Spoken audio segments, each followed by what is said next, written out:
Making time for a quiet state of mind.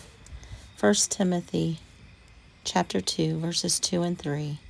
We can live in peace and quietness, spending our time in godly living and thinking much about the Lord. This is good and pleases God.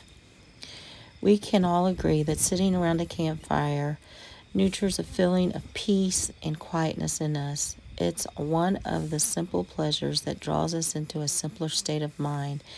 There are few activities in our lives that lend themselves to quieting our minds and thinking much about anything.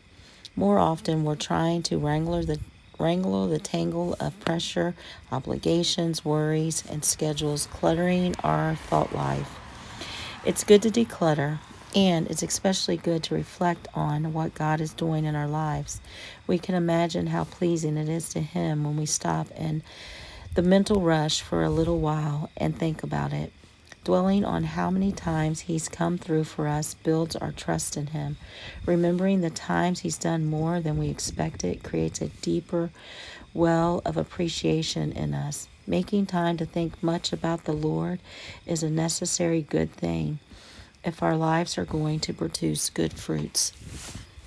Another great reason to quiet our minds and think about God's goodness is to allow His peace to settle in.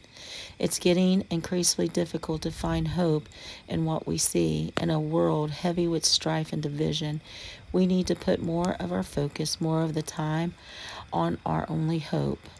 God alone is the one who can fill us in. And in Him, there's no running empty on what keeps us going. Hope, joy, peace, strength, courage, truth. It's all we need, and it's all in Him.